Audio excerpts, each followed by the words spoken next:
Hello, this is Gary Moore speaking. Hello, Junior. This is Jimmy. Jimmy Durante, where are you? At my girl's house, and it's awful. When I left for New York 2 weeks ago, she weighed 150 pounds. Now she weighs 200. You mean she's gained 50 pounds in the interim? Yes, and on the outer rim, too.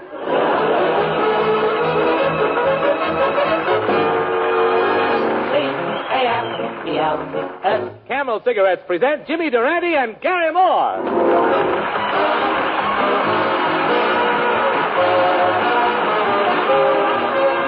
Yes, it's the Friday Night Camel Show. Gary Moore, Jimmy Durante, Roy Borgie and his orchestra, and yours truly, Howard Petrie. Brought to you by Camel, the cigarette that's first in the service according to actual sales records. See if your throat and your taste don't make Camel a first with you, too. Find out for yourself. And now, friends, it's my privilege to introduce the sweetest, kindest, most generous man I know. I've said that for many Christmases past, and I say it now for the present. Oh, well, Skip it. Here he is, Gary Moore. Well, thank you very much, my friends. Good evening, ladies and gentlemen. May I be the first to wish you a very happy eve before the eve before the eve before Christmas. And by the way, Howard, I want to thank you for that nice heating pad you gave me. Oh, Gary, that wasn't a heating pad. That was an electric toaster. Electric toaster? No wonder I kept popping out of bed all night. Tomorrow night, I'd better butter myself. Believe me, Howard, Christmas shopping is a problem this year. For instance, I couldn't think of a thing to give to Betty Grable. After all, she's got so much already, and like I say, I couldn't think of anything she needed, so I walked around and looked in all the windows. Well, what was the result? Harry James came out and said, "Quit looking in our windows." I was so embarrassed, I almost dropped my periscope. But let me tell you, Howard, that I've... Oh, there you are, Mr. Moore, you lovely man.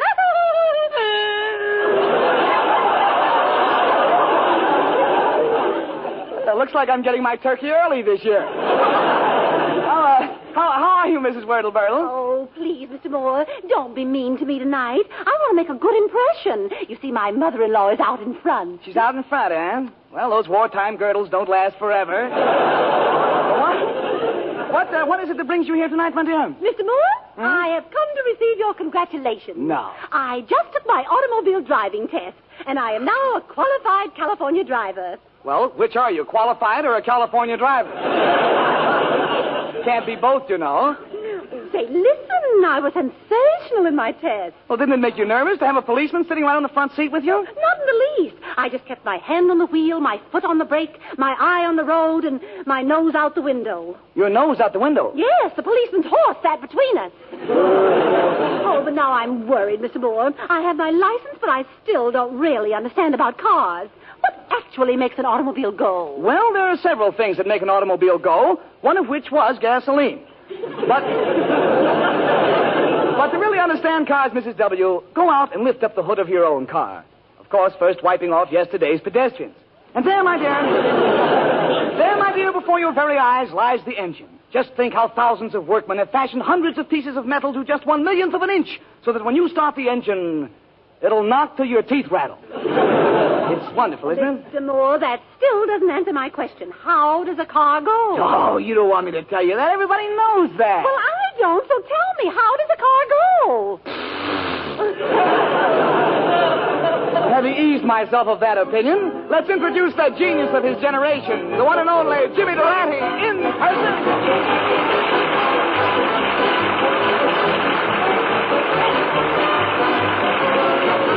Gotta start off each day with a song. Oh, sing it, Jimmy. Now, even when things go wrong, Use high greetings, boy. right, you feel better, you even look better.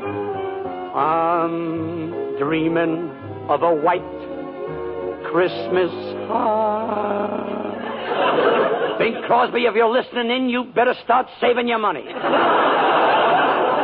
Oh, hello, Jimmy. Hello, Junior. Merry Christmas, Jimmy. Merry Christmas, Junior. Some lousy necktie you gave me. Well, Jimmy, what have you been doing all week? Christmas shopping? Christmas shopping? Anybody who hasn't done their Christmas shopping before now has nothing above their ears. Well? Just call me Flat Top. I shall, Jimmy. I have a little present for you. It's an electric train. Here, I'll show you how it runs. Isn't that swell?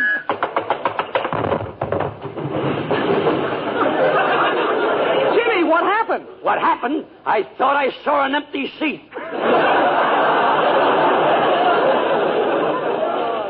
But, Junior, thanks for the present, and I didn't forget you. I bought you a nice bottle of Oldie Clooney. In fact, I'm wearing some of it now. Yes, it's fetching. What's the name of it? 10 Nights in a Drainage Canal. 10 Nights in a Drainage Canal. What did you have to spend to get it? 10 Nights in a Drainage Canal.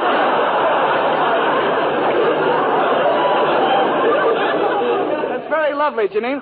I think maybe a better name for it would be Fleur de Sewer. Let that laugh be your Christmas present, Mr. Moore. You're giving awfully small presents this year. But tell me, Jimmy, did you get a present for your girlfriend, Elsie Pepperpool? Yes, I got Elsie an electric razor and some shaving lotion. A razor and shaving lotion for Elsie? Yes, Junior. I gave her something I can use because every year she gives the presents back to me. You know, I looked awful silly last year wearing those pink lace panties. I love that kind of carrying on. But that is neither Lionel, Barry, nor Moore.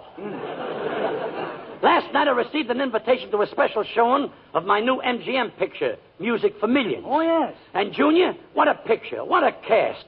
The stars of the picture were Margaret O'Brien, Herman Schwartz, Jose Itobe, Herman Schwartz, June Allison, Herman Schwartz, Jimmy Durante, and Herman Schwartz. Wait a minute, Jimmy. Where does Herman Schwartz fit in the picture? The film was developed in his drugstore. Well, enough of your thespian activities. Tell me, Jimmy, are you going to play Santa Claus for the children again this year? No, Gary, I've had my lesson. Last year I was humiliated, begun, chagrin. You were. Begone chagrin. Well, what happened? Well, that's Latin if you don't like to know. What happened? What happened? Yeah. Well, while I was wearing my Santa Claus suit, a little boy walked over, took one look at my schnoz and said, "I've seen Santa Clauses before, but this is the first time I ever saw one wearing his pack in front." Well, Christmas doesn't worry me, Jimmy. I've got all my shopping done. Me too, Junior, but what an experience. I had in a Hollywood department store. Yeah? At one counter, I buys a turtleneck sweater for my Uncle Joe, who has a turtleneck. At another counter, I buys a real-life puppy that goes whoop, whoop, whoop. And finally, I buys a 10-foot Christmas tree that fits exactly on my piazza. Just as I'm leaving the store, I hears the floor walker scream, "Help! Help! Get me some water." So putting down the turtleneck sweater, the 10-foot Christmas tree, and the real-life puppy that goes whoop, whoop, whoop, I rushes around, finds some water, and gives it to the floor walker. Just in time, too. One more second and his carnation would have died. My one good deed for the day being done, I picks up the turtleneck sweater, the 10-foot Christmas tree, and the real-life puppy that goes woof, woof, woof, and head for a car that's parked across the street. But can I cross? No. The light is red and I gotta wait. So I puts down the turtleneck sweater, the 10-foot Christmas tree, and the real-life puppy that goes woof, woof, woof, and waits and waits and waits. At last the light turns green. Ready to cross. I looks at the puppy. I looks at the tree. Now I gotta wait for the puppy.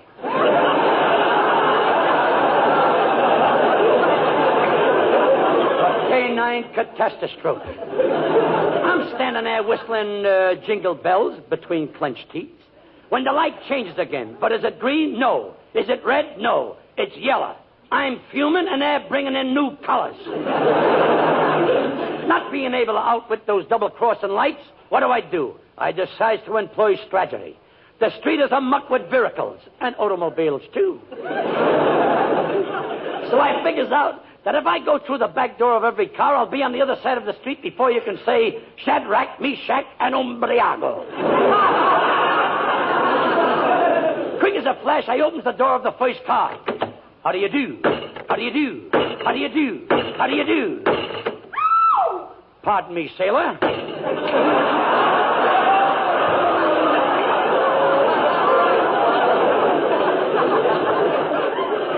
My strategy works, and now I'm across the street on the sidewalk of victory.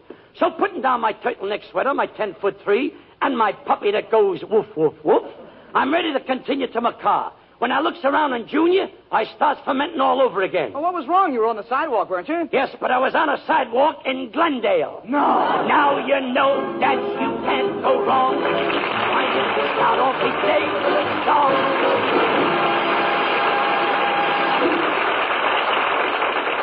now, while the irrepressible Mr. Durante retires to his corner long enough for his seconds to revive him, our distinguished colleague, Mr. Petrie, steps to the center of the ring. Well, thank you, Gary, for that distinguished, because that is the adjective that really applies to the subject of my brief discourse, Camel cigarettes.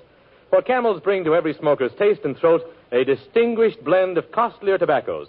And it's the rich, full flavor of these tobaccos and their cool mildness that distinguishes Camels from so many other cigarettes. So, folks, try Camels on your own T-zone. That's T for taste and T for throat. The world's best proving ground for a cigarette. C-A-M-E-L-S. Camels, a distinguished blend of costlier tobaccos.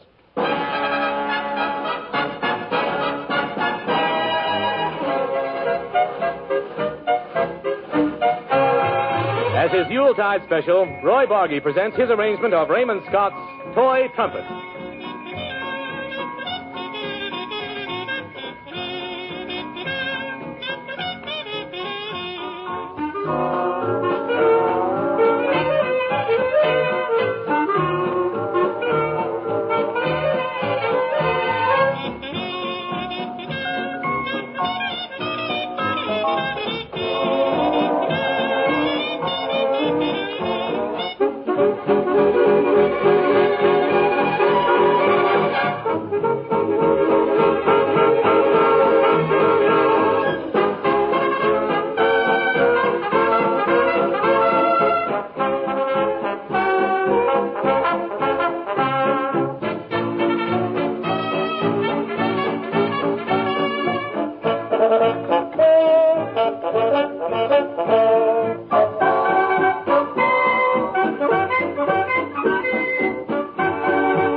Roy Bargy and his 19 men playing the toy trumpet. 19 men blowing into one trumpet. They must know each other very well. But enough of this Rennie Kazazel and Fiddly-Dee. Junior, what have you in store for the Culture Corner tonight? Well, earlier tonight, James, you gave us your version of I'm Dreaming of a White Christmas, and I hardly think I should let the season go by without taking a crack at it myself. So, stand back while I throw out my diaphragm. Very well. I shall run and get my catcher's mitt in case you throw it my way. Thank you, James. Maestro? I'm dreaming of a white Christmas with every Christmas card I write. I love you passionately, Stephanie Hootknuckle. Oh, I loved you, darling, and I shall never forget the night we met, my love. It was Christmas Eve, and I was tramping through the crisp white snow when my foot slipped in a puddle of slush. I leaned over to clean off my shoe, and there you were, my sweet. Oh, yes, there you were, Angel, your lovely face nestled between my galoshes. I looked down at you ever so gently and said, hello there. Ah, but you were the shy type.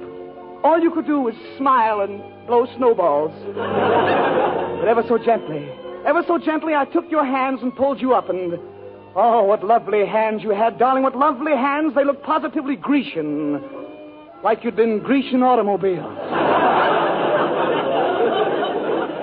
Oh, darling. And holding you from me at arm's length, I looked you over, lover, and I could tell you were the salt of the earth. Too bad I couldn't say much for your shaker. ever so slowly. Ever so slowly, darling, you smiled at me. Yes, you smiled, and I saw your teeth. Your teeth were like pearls. And that was the trouble. You smiled too wide, and the string broke.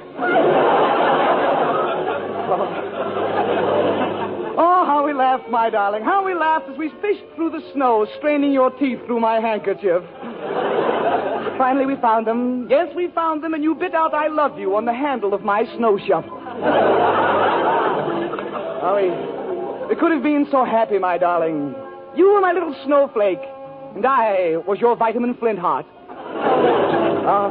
Now recall how upset our friends were when several months later they read in Winchell's column that we had... But we knew that we hadn't at all. That noise was just me letting the air out of your head. Yes, we could have been happy. But then... it happened. We had walked far out in the country and were crossing a frozen lake. Suddenly, the ice began to stir beneath our feet as if the angry waters resented our trespassing. With a groan like that of a wounded jungle beast, the ice began to tear itself asunder. Look out, Stephanie! I screamed, the ice is breaking up! The ice is breaking down! Look out!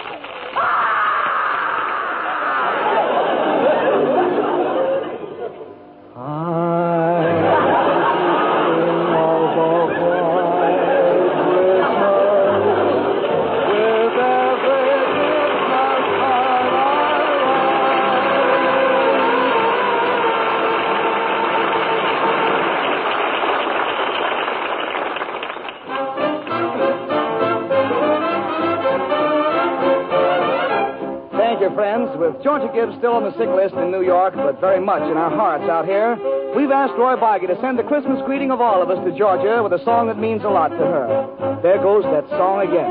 Georgia, honey.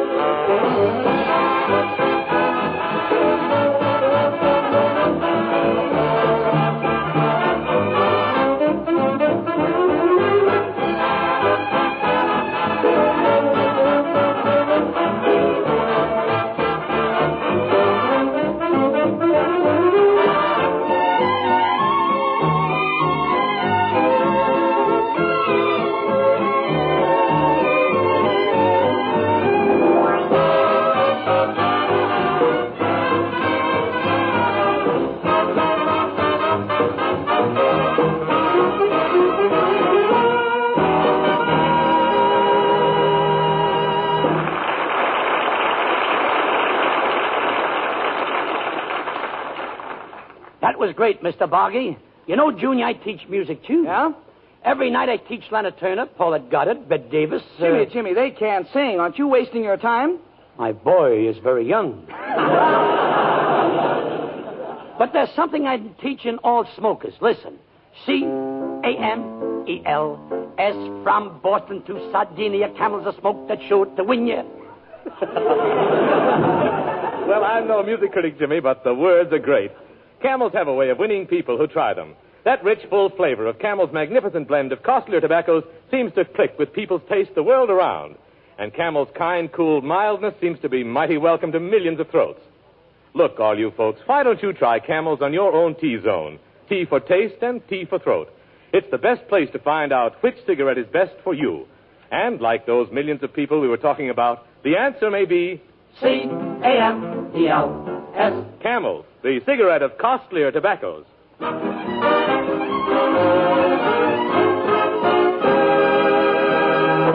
And now the Friday Night Camel Show brings you a drama of animals in the zoo and the men who take care of them. Entitled... The keeper walked into the hungry lion's cage today and accidentally turned his back. Or... Sorry, the lion is busy.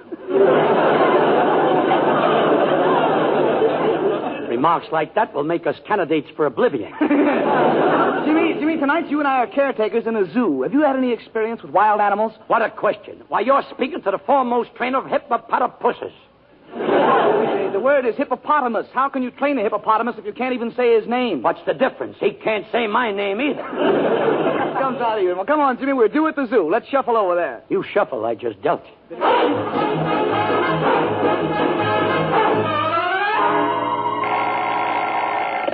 Hello, Moore, Durante Zoo. Moore speaking. Mr. Moore, this is the Children's Day Nursery. Did you call us this morning? Why, yes, I did. We want you to take care of a baby kangaroo for us. Well, why can't the mother carry the baby in her pouch? Well, she drank some Coca-Cola this morning and can't keep a thing on her stomach. Trouble. Hold everything, Junior. Hold everything. Treachery stalks my path. What's the matter, Jimmy? I just had a horrible experience. I walks into the moose cage, and the mama moose comes charging down on me. So I grabbed her by the horns. But a mama moose doesn't have any horns. I know. Would you care to join me in a cup of moose milk?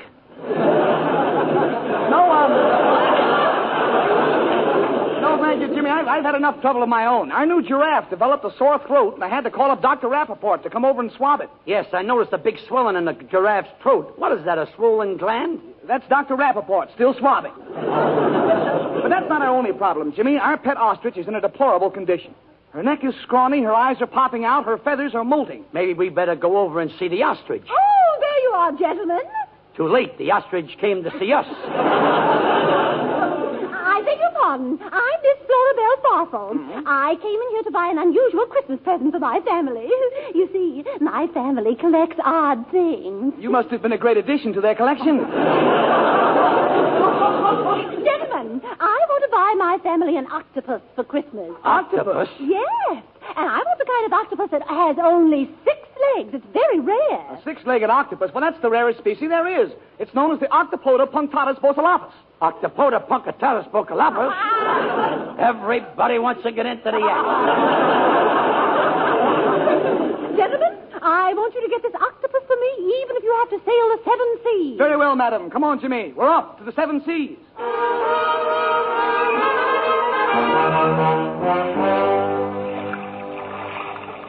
Push the giblet, weigh the captain, and batten down the poop deck. Seaman Durante, the ship isn't acting right. Are you sure you checked the fuel? Aye, sir.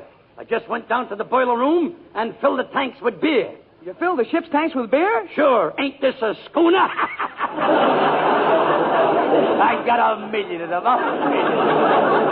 Oh, mate, I don't think you should have shipped out with me. After all, I come from a long line of sea captains. You do? Why, my uncle was on board ship when Admiral Dewey said, "You may fire, Gridley, when you are ready."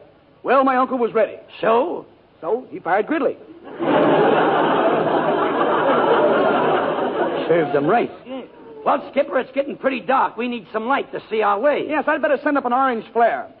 Seaman Petrie. Aye, sir. I want you to send up an orange flare. Send up an orange flare? I won't do it, I tell you. Throw me in the brig, put me on bread and water, but I won't send up an orange flare. Why not? An orange flare in a green ocean? Why, they'd clash!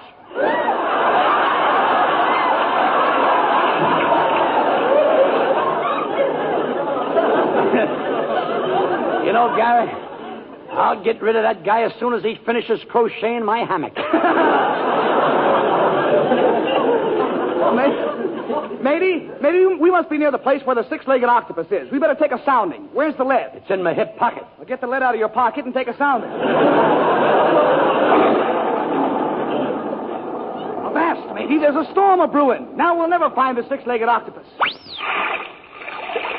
Man overboard! Man overboard! What am I yelling for? It's me. Don't worry, Jimmy. I'll throw you a lifesaver. Well, never mind. Now that I'm in here, I'll hand it to you.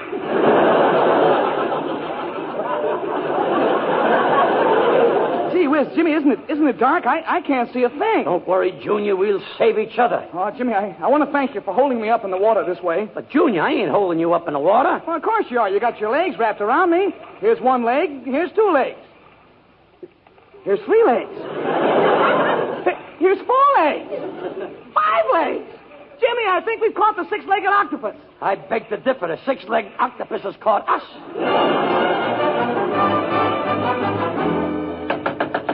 Come in. Oh, well, welcome back, gentlemen. Oh, well, welcome back yourself. Oh, isn't this wonderful? But who is that you have with you? Oh, it's the octopus. Well, you're close. It's Mr. Durante. I should never have come out of the water. Miss Farfel, we have your 6-legged octopus outside, but before we bring it in, there's one thing we want to know. Yes? You said you wanted it as a Christmas present for your family. Yes. But why must it be an octopus with only 6 legs? Why? I have 3 sisters, and they never have anyone to take them dancing.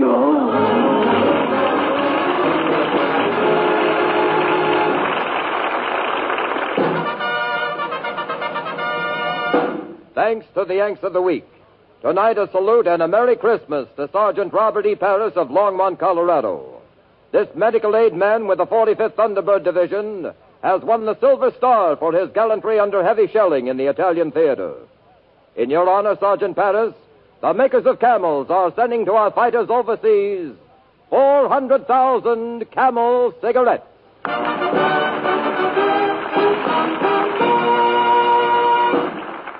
Each of the three Camel shows honors a Yank of the Week by sending free 400,000 Camel cigarettes overseas.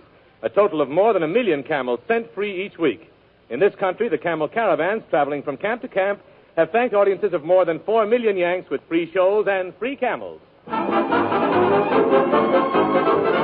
who will be with you when I'm far away? Yeah. When where? Let me hear that high note, maestro. What a note. A cheerful note, Mr. Durante. A Yuletide note, Mr. Moore. And, Jimmy, if I had the proper refreshments in the store, I'd invite the entire cast up to my house for Christmas dinner. Well, don't let that stop you, Gary. I'll bring a bottle of champagne. Well, I'll bring a bottle of sparkling burgundy. As for me, I'll bring a bottle of Sauterne. Well, Jimmy, what'll you bring? I'll bring a bottle opener. And, friends, before we leave you, Jimmy and I and the whole gang want to send to each one of you our warmest wishes at this Christmas time. May we join you in the hope that next Christmas we'll find our family circles together once more. Let our hearts be full of hope and our stockings full of war bonds. That's my boy who said that. Merry Christmas, Mr. Durante. Merry Christmas, Mr. Moore. Merry Christmas, everybody. Merry Christmas.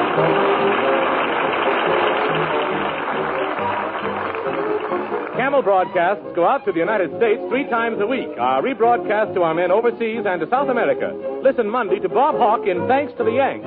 Thursday to Abbott and Costello. And next Friday, listen to Georgia Gibbs, Roy Borgy and his orchestra, yours truly, Howard Petrie. And Jimmy Durante. And Gary Moore. In person.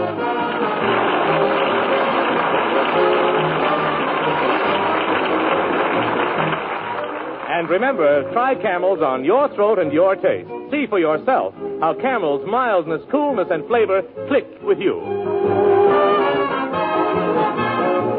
No matter how careful you are, those last-minute names always seem to crop up on the gift list. Well, wipe that worried frown off your brow. Here's a swell idea for the men on your list. A big pound or half-pound package of Prince Albert smoking tobacco with the bright Christmas band. Long after Christmas has come and gone, they'll enjoy your gift. Because men like Prince Albert's rich, full-bodied, yet mild flavor, and its aged-in-the-wood aroma, and the way it packs, draws, and burns, and its wonderful tongue gentleness, thanks to the no-bite treatment. It's a swell Christmas present. Tomorrow, Saturday night, be sure to listen to Prince Albert's Grand Ole Opry, for nearly 19 years bringing the real authoritative American folk music and fun to Southern radio audiences, and now broadcast coast to coast. Remember, Grand Ole Opry every Saturday night on another network. And remember, Camel Cigarettes again present Jimmy Durante and Gary Moore next Friday night at this same time.